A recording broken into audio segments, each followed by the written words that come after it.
नहीं, नथिंग नहीं। माननीय सभापति महोदय, यू कंटिन्यू, प्लीज कंटिन्यू। हम they will not listen. PM Kisan Samman निधि पर चर्चा कर रहे थे। मुझे कहते हुए गर्व है,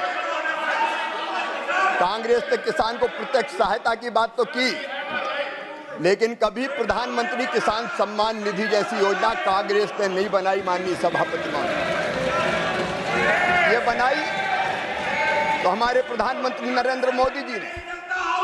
किसान सम्मान निधि में माननीय सभापति महोदय, राशि भले 6,000 रुपया हो, ये नहीं समझेंगे, लेकिन जो लघु किसान, सीमांत किसान, छोटे किसान, उनके लिए 6,000 रुपया मायने रखते हैं। कई बार माननीय सभापति महोदय, किसान को आदान के लिए, छोटी छोटी जरूरतें पूरी करने के लिए छोटी राशि की जरूरत पड़ती थी, और जब पैसा नहीं होता था तो उसको ऊंची ब्याज की दरों पर लेना पड़ता था। इस किसान सम्मान निधि के कारण किसान स्वावलंबी भी हुआ है, किसान सशक्त भी हुआ है, और किसान का सम्मान भी बढ़ा है। ये किसान का सम्मान देख नहीं सकते माननीय सभापति महोदय। एक रिपोर्ट माननीय सभापति महोदय, जो हमारी नहीं है, अंतर्राष्ट्रीय खाद्य नीति अनुसंधान संस्थान की है, एक स्वतंत्र अध्ययन के अनुसार पीएम किसान योजना के तहत वितरित धनराशि ने ग्रामीण आर्थिक विकास में उत्प्रेरक का काम किया है, किसानों के लिए ऋण संबंधी बाधाओं से मुक्त किया है और कृषि क्षेत्र में निवेश को बढ़ाया है। इस योजना ने किसान की जोखिम लेने की क्षमता को भी बढ़ाया है, जिससे वे कृषि क्षेत्र में संभावित रूप से अधिक उत्पादक निवेश करने में सक्षम हुए हैं। माननीय सभापति महोदय, माननीय किसान महोदय, माननीय सभापति महोदय, मैंने कहा था मुझे छेड़ो मत, अगर छेड़ोगे तो छोड़ूंगा नहीं। ये किसान गोलियों की बात कर रही है। माननीय सभापति महोदय, इस कांग्रेस की सरकार जब इनकी थी, अलग अलग राज्यों में गोली चलने की बात करते हैं। इनके साथ ये दिग्विजय सिंह जी बैठे, खून से हाथ इनके सने 24 किसानों को मारा। माननीय सभापति महोदय, मैं केवल विषय में बोलना चाहता था। आप क्यों करे? अब इन्हें छेड़ा है, अब इन्हें छेड़ा दिए। सुन ले मंत्री जी को। 1986 में जब कांग्रेस की सरकार बिहार में थी, 23 किसानों की मौत गोलीबारी से हुई थी इनकी सरकार। 1988 में दिल्ली में श्रीमती इंदिरा गांधी जी के पुण्यतिथि पर किसानों पर गोली चलाई गई। माननीय सभापति महोदय, उसमें 2 किसान मारे गए। 1988 में मेरठ में इन किसानों पे फायरिंग की, 5 किसान मारे गए। 23 अगस्त 1995, अब सुन के जाओ, दम है तो सुन के जाओ मंत्री जी, सुन के जाओ। 23 अगस्त 1995 हरियाणा में गोली चलाई, 6 किसान मारे गए। 12 जनवरी 1998 मुल्ताई में किसानों पर गोली चली, कांग्रेस की सरकार थी, 24 किसान मारे गए। नंदीग्राम आंध्र प्रदेश में 2010 में 2 किसान मारे गए। 8 मई माननीय सभापति जी, मैंने कहा था मैं शालीनता से बात करना चाहता हूँ। एक सेकंड बैठिए, स्थान ग्रहण कीजिए। लेकिन ये छेड़ेंगे तो मैं छोड़ूंगा नहीं। माननीय मंत्री जी, स्थान ग्रहण कीजिए, स्थान ग्रहण कीजिए। माननीय सदस्यगण, ये दुर्भाग्यपूर्ण भी है और दर्दनाक भी है। किसान वर्ग देश का सबसे महत्वपूर्ण वर्ग है। उस वर्ग के बारे में जब चर्चा हो रही है तो हर सदस्य का ये मौलिक कर्तव्य है कि वो चर्चा में गंभीरता से भाग ले। मैंने इस विषय पर चर्चा को जिसने जितना समय मांगा उतना दिया और मुझे उम्मीद थी कि सरकार का पक्ष सुनकर यदि कोई बात निकलेगी तो कानून के तहत मुद्दा उठाया जाएगा। जो व्यवधान पैदा किया गया है वो नियमों के विपरीत है। जो व्यवधान पैदा किया गया है मेरे निर्देश के बाद वो शासन की अवहेलना है। ये अत्यंत गंभीर है। माननीय सदस्य रणदीप सुरजेवाला जी ने, जिन्होंने चर्चा की शुरुआत की थी, आज मुझे दुखी मन से कहना पड़ रहा है, किसान के हित को तिलांजलि देते हुए, संजीदगी का परित्याग करते हुए माननीय मंत्री जी के भाषण में अवरोध पैदा करने का जो प्रयास किया, उसका मैं खंडन करता हूं, प्रतिकार करता हूं, निंदा करता हूं। दूसरा, मैं सदन के सभी सदस्यों से आग्रह भी करूंगा, जब एक कोने से कोई व्यवधान पैदा होता है तो बिना मेरी तरफ देखे हुए, बिना आसन की व्यवस्था का इंतजार किए हुए दूसरे कोने से व्यवधान हो जाता है। इधर से कोई बोल रहा है तो उधर व्यवधान हो जाता है, उधर से कोई बोल रहा है तो इधर से भी हो जाता है। मेरा आपसे आग्रह रहेगा, सदन में चर्चा को सार्थक बनाइए, जन कल्याण के लिए बनाइए। यही हमारा उत्तरदायित्व है। लोग हमको देख रहे हैं और सदन की कार्यवाही में, गुणवत्ता में तो निरंतर कमी आ रही है। लोग हमारी तरफ अब आदर की तरफ से नहीं देखते। लोग ये नहीं देखते कि सदन में क्या चर्चा हो रही है। मेरा आपसे हाथ जोड़कर आग्रह है, इस सदन को, इसकी पवित्रता को संरक्षण दें। सर्जन बाद में होगा जब एक बार संरक्षण देंगे। माननीय मंत्री जी, अपना बयान जारी रखें। माननीय सभापति महोदय, इस सदन में किसानों पर चर्चा हो रही है और किसान भी इसको ध्यान से सुनते हैं। मैं पूरी गंभीरता से अपनी बात पूरी करना चाहता हूं, लेकिन मैं जब कृषि मंत्री बना माननीय सभापति महोदय, तो मुझे लगा कि मुझे जितने प्रधानमंत्री भारत में आज तक हुए हैं उन सबके भाषणों को पढ़ना चाहिए। और सबसे महत्वपूर्ण भाषण होता है 15 अगस्त का, स्वतंत्रता दिवस का, लाल किले की प्राचीर से। मैंने सोचा किसानों के लिए किस प्रधानमंत्री जी ने क्या कहा। आज मैं दुख के साथ ये तथ्य उद्घाटित कर रहा हूं, जब मैंने वो भाषण पढ़े तो मैं हैरत में रह गया, हैरान हो गया। मैंने जो उस दिन कहा था, कांग्रेस की प्राथमिकता किसान नहीं है। स्वर्गीय पंडित जवाहरलाल नेहरू जी, मैं उनका आदर करता हूं, लेकिन उनके भाषण मैंने 15 अगस्त के सारे भाषण पढ़े। 1947 एक बार किसान का नाम नहीं लिया, 48 में एक बार, 49 में नहीं लिया, 50 में नहीं लिया, 51 में नहीं लिया, 52 में नहीं लिया, 53 में नहीं लिया, 54 में नहीं लिया, 55 में नहीं लिया, 56 में नहीं लिया, 57 में नहीं लिया, 58 में नहीं लिया, 59 में नहीं लिया, 60 में नहीं लिया, 61 में नहीं लिया। किसान शब्द नहीं आया। ये मैं पढ़ के कह रहा हूं माननीय सभापति महोदय, किसान शब्द नहीं आया। यह आपकी प्राथमिकता है। माननीय सभापति महोदय, स्वर्गीय इंदिरा गांधी जी, मैं हर एक की गरिमा का सम्मान करता हूं, कभी किसी के सम्मान को ठेस पहुंचाने वाली भाषा बोलने का मैं आदी नहीं हूं, लेकिन मैंने उनके भाषण भी पढ़े। 66 में 2 बार, 67 में 1 बार, 68 में 3 बार, 69 में 3 बार, 70 में 1 बार, 71 में, 72 में लिया नहीं, 73 में 2 बार, लेकिन कैजुअली, कोई नीति नहीं, कोई पॉलिसी की बात नहीं करी। 75 में, 76 में, 80 में 1-2 बार कैजुअल नाम दिया। स्वर्गीय राजीव जी, उनकी प्राथमिकता भी कभी किसान नहीं रहा, कांग्रेस की प्राथमिकता किसान नहीं रहा। और जब हमारे नेता नरेंद्र मोदी भारत के प्रधानमंत्री बने, मैंने उनके भाषण पढ़े। 2014 में 6 बार, 15 में 23 बार, 2016 में 31 बार, 2017 में 20 बार, 18 में 17 बार, 19 में 17 बार, 20 में 17 बार, 21 में 15 बार।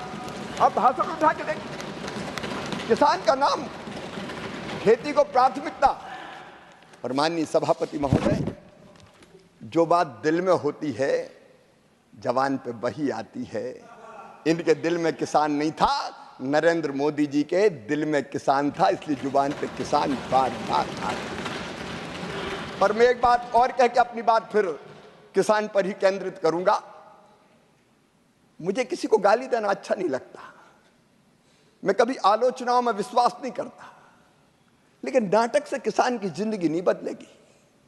माननीय सभापति महोदय, एक नेता जिन्होंने बड़ी यात्राएं निकाली, बड़ी बड़ी यात्राएं, उस यात्रा के दौरान माननीय सभापति महोदय हरियाणा गए, सोनीपत रियल दिखने के लिए रील बनाई।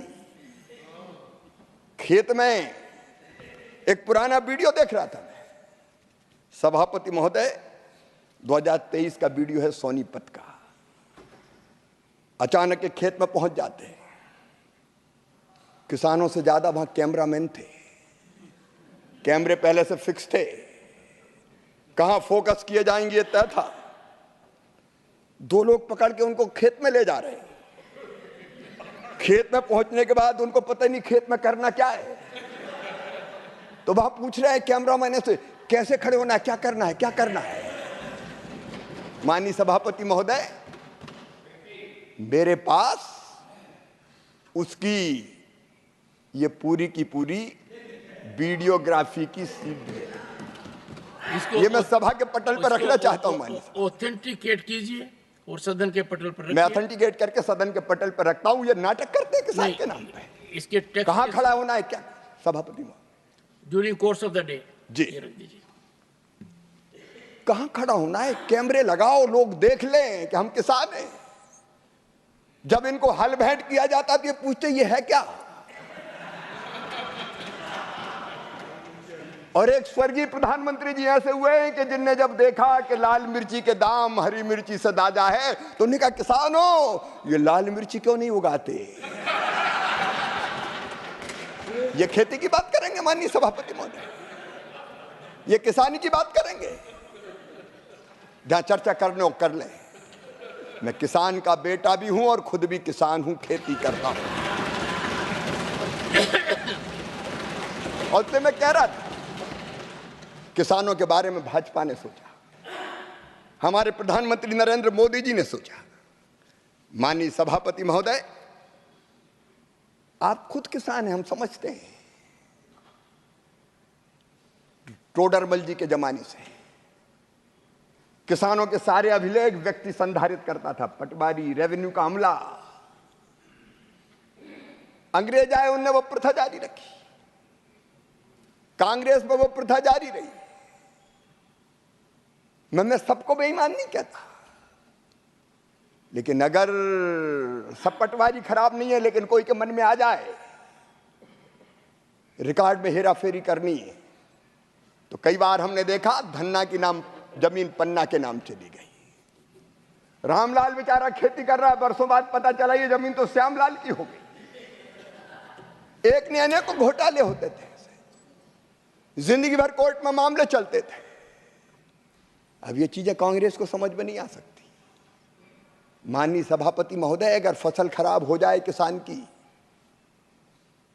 और राहत की राशि के लिए सर्वे करना तो कौन करता था, नजरी आकलन आदमी करता था, रेवेन्यू का। और कई बार उसके मन में आ जाए बेईमानी। मैं मुख्यमंत्री रहते हुए नरसिंहपुर जिले में गया, हमने पर्याप्त राहत की राशि दी। वहां जाके किसानों ने मुझे शिकायत की कि मुख्यमंत्री जी, जिसका गन्ना बोया था उसको गेहूं की फसल खराब होने का ओले के बाद मुआवजा दे दिया। पटवारी के मन में अगर आ गया तो इधर के उधर लिख दी। माननीय सभापति महोदय, कई सब शिकायतें हर एक राज्य में आती है। इस व्यवस्था को ठीक करने की जरूरत थी और मैं हमारे विजनरी प्रधानमंत्री श्रीमान नरेंद्र मोदी जी को हृदय से धन्यवाद देना चाहूंगा। भारत के किसानों की ओर से उन्होंने डिजिटल कृषि मिशन शुरू करने का संकल्प लिया। माननीय अध्यक्ष सभापति जी, मुझे कहते हुए गर्व है कि किसानों को आधार की तरह एक डिजिटल पहचान दी जाएगी। किसान आईडी बनाई जा रही है, जिसको किसान की पहचान के रूप में जाना जाएगा। इस किसान आईडी को राज्य के भूमि के रिकॉर्ड के साथ जोड़ा जाएगा। माननीय सभापति जी, अब किसान कोई भी फसल बोएगा, उसके रिकॉर्ड में हेरा फेरी नहीं हो सकती, क्योंकि वो डिजिटल है।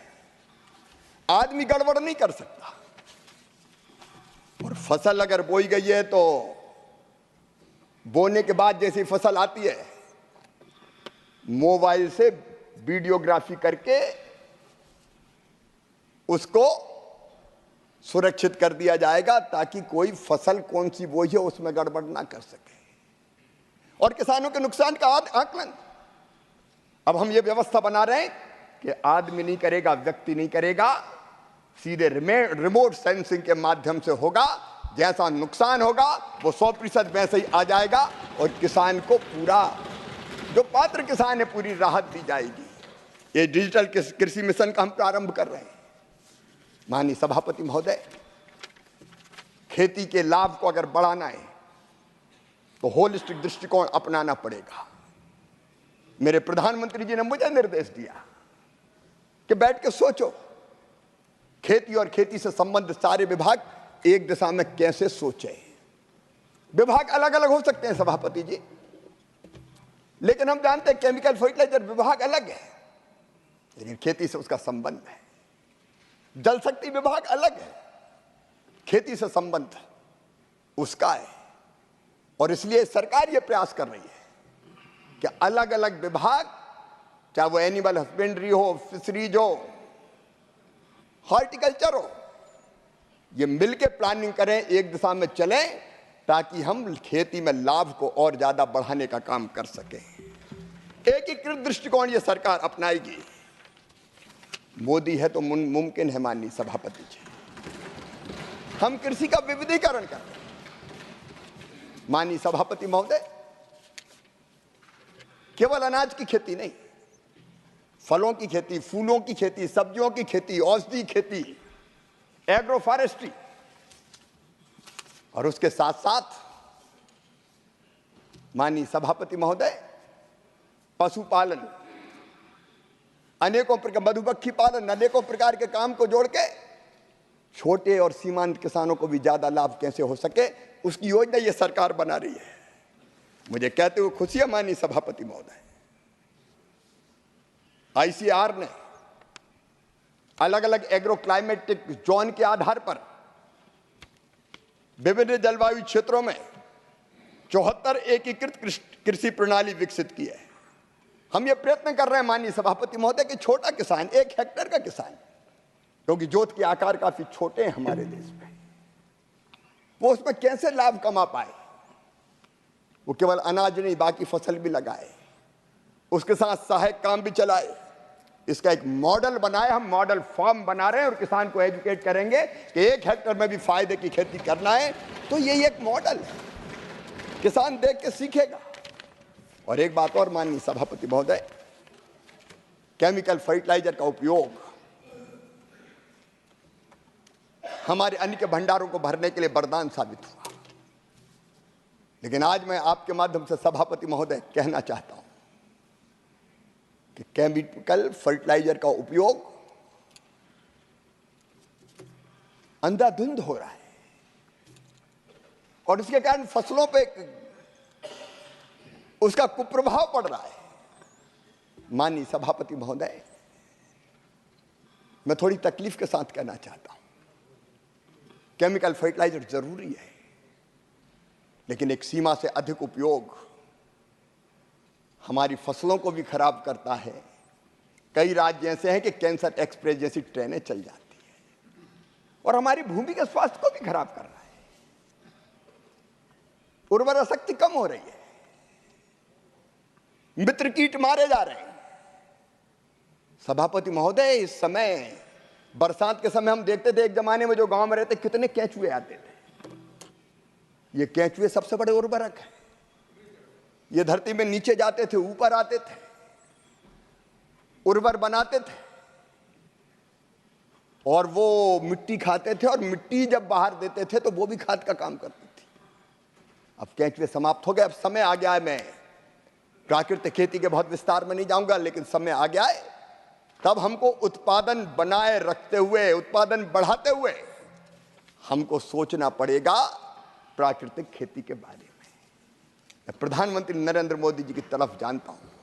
मैं थोड़ा सा समय और लेना चाहूंगा माननीय सभापति महोदय।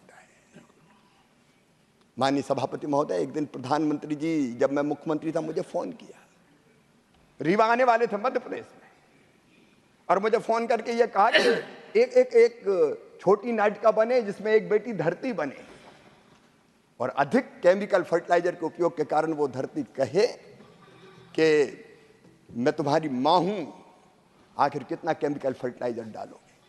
उनकी तड़फ थी। और इसलिए माननीय सभापति महोदय, मुझे कहते हुए प्रसन्नता है कि हम प्राकृतिक खेती को भी प्रारंभ कर रहे हैं। प्राकृतिक खेती मिशन इस सरकार ने बनाया। प्राकृतिक खेती का अर्थ यह नहीं है कि सारी की सारी जमीन पर किसान प्राकृतिक खेती करे। प्राकृतिक खेती के कई सफल प्रयोग हुए हैं। गुजरात के राज्यपाल देवव्रत जी ने अनेकों प्रयोग किए। कई राज्यों में किसान प्राकृतिक खेती कर रहे हैं, और इसलिए अब धीरे धीरे 1 करोड़ किसानों को सेंसिटाइज करेंगे, जागरण करेंगे। उनमें से 18,75,000 किसानों से जो ट्रेंड होंगे प्राकृतिक खेती में पहले लाएंगे। 7.5 लाख हेक्टेयर जमीन में हम प्रारंभ करेंगे, पूरी जमीन में। और मैं किसानों से आह्वान करना चाहता हूं कि धरती मां के स्वास्थ्य को बनाए रखने के लिए पूरी जमीन में नहीं, अगर 5 एकड़ है तो 1 एकड़, 2 एकड़ है तो आधे एकड़ में हम करके देखें। वैज्ञानिक ये सिद्ध कर रहे हैं कि प्राकृतिक खेती से पैदा हुए उत्पाद बहुत पोषक होते हैं, पोषण भी देते हैं, और धरती के स्वास्थ्य को भी ठीक करते हैं, और उत्पादन भी नहीं घटता। इसलिए वैल्यू एडिशन, इसलिए माननीय सभापति महोदय, प्राकृतिक खेती की तरफ ध्यान। माननीय सभापति महोदय, कृषि में हमें निर्यात को बढ़ाना है। अभी भारत का निर्यात है लगभग 2%। इसको लगातार 10 साल में बढ़ा है। मुझे कहते हुए गर्व है, मोदी जी के नेतृत्व में ये लगातार बढ़ा है। माननीय सभापति महोदय, 10 साल में चावल का निर्यात 17,749 करोड़ रुपए से बढ़ के 51,096 करोड़ रुपया हो गया है। मसालों का निर्यात 15,140 करोड़ था, बढ़ के 30,418 करोड़ रुपया हो गया है। मूंगफली का निर्यात 3,187 करोड़ से बढ़ के 6,735 करोड़ रुपया हो गया है। चीनी का निर्यात 7,178 करोड़ रुपए से बढ़ के 46,310 करोड़ रुपया हो गया है। और इसलिए माननीय सभापति महोदय, अपार संभावनाएं निर्यात की है। ये सरकार उनका दोहन करेगी और हमारे किसानों को ज्यादा लाभ मिले, इसमें कोई कसर नहीं छोड़ेगी। माननीय सभापति जी, कृषि विज्ञान केंद्र किसान को और विज्ञान को जोड़ने के लिए बनाए। मैं तो आपके माध्यम से निवेदन करना चाहूंगा सारे माननीय सांसदों से, चाहे लोकसभा के हो राज्यसभा के हो, तो एक बार कृषि विज्ञान केंद्र जरूर जाए, वहां के काम में भागीदारी करे, हिस्सेदारी करे। आखिर रिसर्च जो साइंटिस्ट करते हैं लैब में, उस लैब के रिसर्च को लैंड तक ले जाना पड़ेगा, किसान के बीच में, और उसी की भाषा में ले जाना पड़ेगा। और इसलिए कृषि विज्ञान केंद्र अत्यंत महत्वपूर्ण है। माननीय सभापति जी, मैं बहुत संक्षेप में इस सरकार के बहुत संक्षेप में विजन को जरूर रखना चाहता हूं। हमारा लक्ष्य माननीय सभापति महोदय, सिर्फ हंगामा खड़ा करना मेरा मकसद नहीं, मेरी तो हसरत है कि ये सूरत बदलनी चाहिए। मोदी जी इस विजन से काम कर रहे हैं, और इसलिए उस विजन को प्रकट करना। सामने वालों को तो विजन से कोई मतलब है नहीं, इसलिए वो यहां है भी नहीं, वो खेती में कहीं होंगे भी नहीं। लेकिन माननीय सभापति महोदय, अगले 5 साल में हमारा लक्ष्य जलवायु अनुकूल, क्लाइमेट चेंज के इस दौर में हमको जलवायु अनुकूल बायोफोर्टिफाइड की नई फसलों के किस्में तैयार करनी पड़ेगी। हम 1500 नई किस्में तैयार करने जा रहे हैं। माननीय प्रधानमंत्री जी कुछ दिनों में 109 नई किस्मों को किसानों को समर्पित करने वाले हैं, ताकि बढ़ते हुए तापमान के बाद भी कृषि में उत्पादन लगातार बढ़ते रहे। माननीय सभापति महोदय, वन हेल्थ अप्रोच है प्रधानमंत्री नरेंद्र मोदी की। एक ही चेतना सब में है, वो प्राणियों में है, मनुष्य में भी है, प्राणियों में भी है, जीव जंतुओं में भी, पशु पक्षियों में भी है। थोड़ा सा समय और माननीय सभापति महोदय, थोड़ा सा समय और। बहुत लंबा हो गया माननीय मंत्री जी। जल, जमीन, और आपने सभी पॉइंट कवर कर लिए हैं। थोड़े से और बटे, ये किसानों के लिए बहुत उपयोगी, मैं जल्दी खत्म करता हूं। जल, जमीन, जलवायु, जंगल, जानवर, जीवन, जनता, सबको एक सूत्र में बांधना पड़ेगा। अगर पौधे और पशु स्वस्थ है तो मनुष्य भी स्वस्थ होगा। इस भाव को अगर जाना तो नरेंद्र मोदी और भारतीय जनता पार्टी की सरकार ने जाना। हम सबके हित परस्पर जुड़े हुए हैं, और इसलिए भारत में कहा प्राणियों में सद्भावना हो और विश्व का कल्याण हो, से अप्रोच को ध्यान में रखते हुए हम हमारी 15 एडवांस डिसीज डायग्नोस्टिक किट विकसित कर रहे हैं। 5 साल में माननीय सभापति महोदय, हम 18,000 करोड़ रुपए की लागत से 100 एक्सपोर्ट ओरिएंटेड बागवानी क्लस्टर बनाएंगे। आधुनिक पोस्ट हार्वेस्ट इंफ्रास्ट्रक्चर के विकास के लिए 1,40,000 करोड़ रुपए का भूतपूर्व निवेश हम कर रहे हैं। किसानों के लिए मंडी तक पहुंच को बेहतर बनाने के लिए 1500 अतिरिक्त मंडियों का एकीकरण किया जाएगा। मैं बहुत जल्दी अपनी बात समाप्त कर रहा हूं माननीय सभापति जी। हम 6,800 करोड़ रुपए की पर्याप्त निवेश के माध्यम से तिलहन मिशन की शुरुआत कर रहे हैं, ताकि तिलहन में आत्मनिर्भरता प्राप्त कर सकें। माननीय सभापति जी, कीटनाशक अधिनियम में भी हम महत्वपूर्ण संशोधन करने जा रहे हैं, ताकि उच्च गुणवत्ता का कीटनाशक किसान को मिल सके। 50,000 गांवों को जलवायु अनुकूल गांव के रूप में हम विकसित करने जा रहे हैं, और सूक्ष्म सिंचाई के तहत 1 करोड़ 30 लाख हेक्टर को कवर करने की प्रधानमंत्री जी के नेतृत्व में हमारी योजना है। माननीय सभापति जी, मैं बहुत विस्तार में नहीं जाऊंगा, क्योंकि मैं जानता हूं कि समय की सीमा होती है, लेकिन मैं क्या करूं, मेरी तो हर सांस किसानों के लिए चलती है, खेती के लिए चलती है। दिन और रात खेती के बारे में प्रधानमंत्री जी के नेतृत्व में हम सोचते हैं, इसलिए विस्तार से फिर कभी चर्चा का अवसर मिलेगा तो मैं फिर करूंगा। केवल एक निवेदन के साथ, आपके माध्यम से मैं सभी राजनीतिक दलों को यह निवेदन करना चाहता हूं कि किसान को वोट बैंक ना समझें, किसान को इंसान मान के व्यवहार करें। राज्य सरकारों का सहयोग जरूरी है, क्योंकि बिना राज्य सरकारों के सहयोग के केंद्र काम नहीं कर सकता। इसलिए जो हमारा फेडरलिज्म, जो हमारा सहकारी संघवाद है, उस भावना का आदर करते हुए मैंने अलग अलग कृषि मंत्रियों को बुलाया, किसी पार्टी के हो, हमने पार्टी का भेद नहीं किया, और वहां की कृषि समस्याओं पर चर्चा करके उनका समाधान का प्रयास किया है। हम राज्यों के साथ मिलकर काम करेंगे। और माननीय सभापति महोदय, प्रधानमंत्री श्रीमान नरेंद्र मोदी जी का जो विजन है कि आने वाले 2047 तक भारत न केवल अपनी जनता के लिए पोषण युक्त पर्याप्त अन्न, फल और सब्जियां पैदा करेगा, बल्कि दुनिया का फूड बास्केट भी भारत बन के उभरेगा। कृषि में समस्याएं हैं, लेकिन उनका समाधान भी, सभापति महोदय, मैं आपके माध्यम से किसानों से हम बात करेंगे, जाके किसान संगठनों से भी बात करेंगे। हम संवाद से समाधान की तरफ बढ़ेंगे और सबको साथ लेके आगे चलेंगे। कौन कहता है कि आसमान में सुराख नहीं होता, एक पत्थर तो तबीयत से उछालो यारो। हम परिश्रम की पराकाष्ठा और प्रयत्नों की परिसीमा करके इस देश की कृषि और किसान के कल्याण में कोई कसर नहीं छोड़ेंगे। बहुत बहुत धन्यवाद।